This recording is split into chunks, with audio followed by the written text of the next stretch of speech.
Alright मेरे प्यारे प्यारे दोस्तों, मैं हूँ हारिस सुल्तान और वो वक्त आ गया है कि अब इस आग में सबने जलना शुरू कर दिया। आपका अहमदी होना ज़रूरी नहीं, आपका क्रिश्चियन होना ज़रूरी नहीं, आपका एथियस या एक्स मुस्लिम होना ज़रूरी नहीं, आपका शिया होना भी ज़रूरी नहीं, क्योंकि ये सारी वो चीज़ें जो एक्सेप्टेबल थी इन मेन स्ट्रीम मोमिनों के लिए कि हाँ भाई ये तो है, यहाँ से they would look the other way, बहाने मारेंगे, इधर उधर देखेंगे, कभी अपनी जबान थोथनी नहीं हिलाएंगे कि जो इनके मुल्क में जुल्म सितम चल रहा था, जब तक ओलों के खिलाफ चल रहा था, तो इन्होंने आंखें बंद की हुई थी। सैकड़ों के करीब इन्होंने अहमदियों की मस्जिदें गिराई हुई हैं। अहमदी बेचारे मोहल्ला छोड़ के भाग जाते हैं जैसे ये अफवाह फैलती है कि ये बंदा अहमदी है। अगर कोई एक्स मुस्लिम है या एथियस्ट है, उसके साथ भी ऐसा ही होगा। डजंट मैटर कि वो कितने इन्फ्लुएंशियल खानदान से उनका ताल्लुक हो, नहीं, गुस्ताखी का इल्जाम लगा दो, मुर्तद कह दो, उसकी जान गई। अभी आपने देखा होगा ख्वाजा आसिफ जो पाकिस्तान के डिफेंस मिनिस्टर हैं, उन्होंने बस ये कह दिया था कि महमूद गजनवी वगैरह ये हमारे हीरो नहीं है, तो जो टीएलपी के बदमाश हैं उन्होंने फतवा लगा दिया उसके ऊपर कि तुम सियालकोट में घुस नहीं सकते, हम तुम्हारी गर्दन उड़ा देंगे। ये पाकिस्तान का सिटिंग डिफेंस मिनिस्टर कह रहा है और सारे डर के दुबक जाते हैं, अपनी जुबान बंद करके अंदर बैठ जाते हैं। वो चर्चिल का एक कोट है बड़ा मशहूर कि if you choose dishonour over war then you will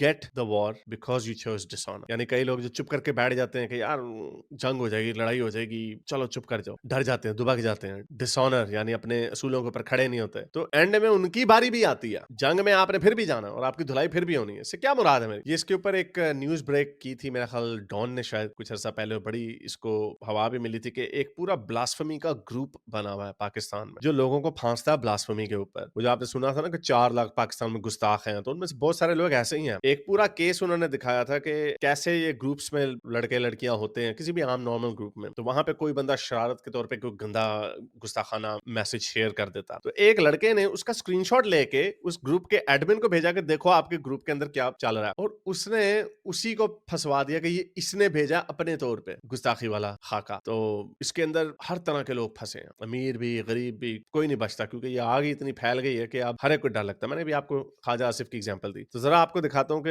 ये कुछ केसेस सामने आए हैं। मेरा ख्याल नंबर इससे बहुत ज्यादा है, मुझे नहीं पता था कि इनके साथ क्या कुछ हुआ है। तो ये एक लड़का था, इसका नाम था सैयद अब्दुल्ला शाह, आम मेन स्ट्रीम सुन्नी पंजाबी लग रहा है मुझे, 19 साल का लड़का। इसको ब्लास्फेमी बिजनेस ग्रुप ने फंसाया और ये जेल में मारा गया, और इसके ऊपर इल्जाम है कि शायद इसके ऊपर टॉर्चर भी हुआ। अच्छा, अभी भी इनकी लाइन गलत है, अभी भी इनकी लाइन ये है कि ये बंदा गुस्ताख नहीं था, यानी अगर गुस्ताख था तो चलो चलता है, ये है इनका मतलब। अच्छा जी, अगला बंदा सैयद अली हुसनैन। अच्छा, ये दोनों सैयद ही है मेरा ख्याल, कोई पता नहीं ये शिया भी हो सकते हैं, इसको भी इस वजह से भी फंसाया जा सकता है, लेकिन चलो सैयद है। ये रसूल अल्लाह की आल औलाद में से इनके ऊपर क्या इल्जाम लग रहा है। ये 24 साल का लड़का, इसको भी ब्लास्फेमी बिजनेस ग्रुप ने फंसाया और इसको अडयाला जेल में एफआईए ने टॉर्चर किया और ये जेल में ही मर गया। ये इसकी तस्वीर भी आनी चाहिए उसकी लाश की। अच्छा, ये आगे चलते हैं। ये भाई साहब थे सोहन खान न्याजी, 30 साल इनकी उम्र थी, इसको भी ब्लास्फेमी बिजनेस ग्रुप ने फंसाया और ये भी कराची की सेंट्रल जेल में सिर्फ 5 दिनों में मर गया बेचारा। यानी कितना टॉर्चर किया होगा, कितना मारा पीटा होगा, सिर्फ 5 दिनों में मर गया। और ये बंदे का नाम है सफीरुल्लाह। ये मुझे थोड़ा बेचारा लग रहा है शायद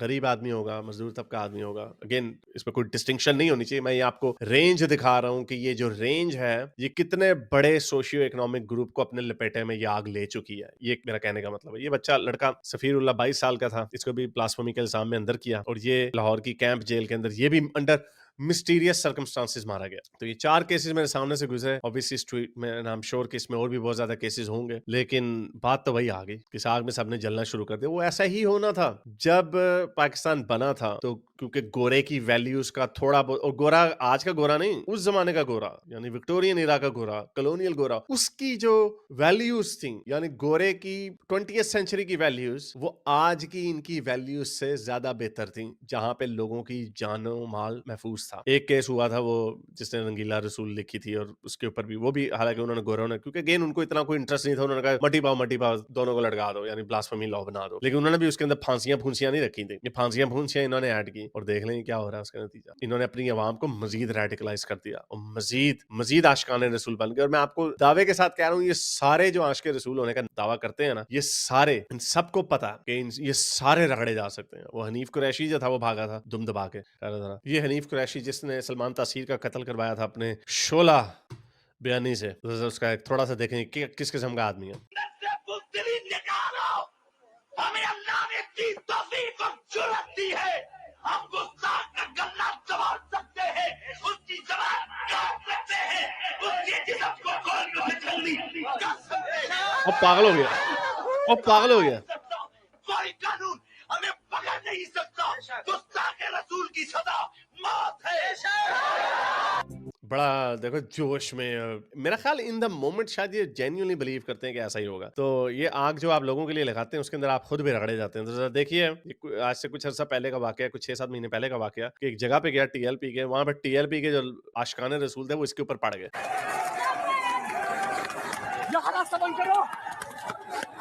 ये हनीफ कुरैशी को जी पत्थर मारने जूते मारने के लिए लोग जा रहे हैं। ये उसकी गाड़ी दुम दबा कर भागा है जी यहाँ से। कैप्टन सफ्तर को भी ये बुलाते हैं जी, नवाज शरीफ के भी हमायती हैं, मुमताज कादरी का गद्दार भी हैं, साहबा के भी गुस्ताख है जी। आए हैं जी 25-30 लड़के लेकर, टीएलपी वालों को पर तशद्दुद किया जी, एक लड़के का सर फटा जो। तो ये देखें जरा इल्जामात की नोयत चेक करें कि जिस बंदे ने मुमताज कादरी को उकसाया कत्ल करने पे, ये टीएलपी वाले उसी के साथी बन गए, मुमताज कादरी के जानशीन बन गए। वो इसके ऊपर इल्जाम लगा रहे हैं कि इसने मुमताज कादरी को बेच दिया। तो ऐसा ही होता है, इसलिए डोंट बी सरप्राइज्ड कि एक दिन की खबर ऐसी भी आएगी कि इनका अंजाम वैसा ही होगा, हुआ किसी आशिकाना रसूल ने इनको भड़का दिया। ये होगा जरूर, क्योंकि जो आप खड्डा औरों के लिए खोदते हैं उसके अंदर आप खुद भी रगड़े जाते हैं। मुफ्ती तारिक मसूद साहब का वाकया बड़ा मशहूर हुआ था, मेरा ख्याल वो अभी भी कनाडा में ही है। उन्होंने ये कह दिया था कि हजरत मोहम्मद पढ़े लिखे नहीं थे और कुरान के अंदर ग्रामर की मिस्टेक्स हैं, जो कि जितने अरबिक लैंग्वेज के लिंग्विस्ट हैं वो मानते हैं इस बात को। इसके स्टाइल के ऊपर भी लोगों को शक है कि इसको शायद मल्टीपल लोगों ने लिखा है, क्योंकि हर बंदे का लिखने का एक अंदाज होता है। तो ये स्कॉलरली डिबेट का हिस्सा है। जो मुसलमान स्कॉलर्स हैं उनको भी इन चीजों का पता है। जैसे फॉर एग्जांपल ये कहते हैं वो जो कुरान का एक लफ्ज आगे पीछे नहीं हुआ, कुरान के बहुत सारे वर्जन हैं। इसके ऊपर आपको यासिर कादी की वीडियो मिल जाएगी जो फिर उसने बाद में डिलीट कर दी, लेकिन लोगों ने सेव की भी थी। तो इस तरह के ये काम करते हैं और ये खड्डा जो औरों के लिए खोदते हैं उसके अंदर इनके अपने गिरने के भी बहुत ज्यादा चांसेस होते हैं। सो डोंट बी सरप्राइज्ड कि ये जो आग में अभी तो गरीब लोग, बच्चे, आम लोग आ रहे हैं, ये मौलवी भी रगड़े जाएंगे। अगर आपको मेरी ये वीडियो अच्छी लगी तो मेरे चैनल के मेंबर बनिए, पेट्रन बनिए, या फिर आप मुझे बाय मी या कॉफी में भी सपोर्ट कर सकते हैं।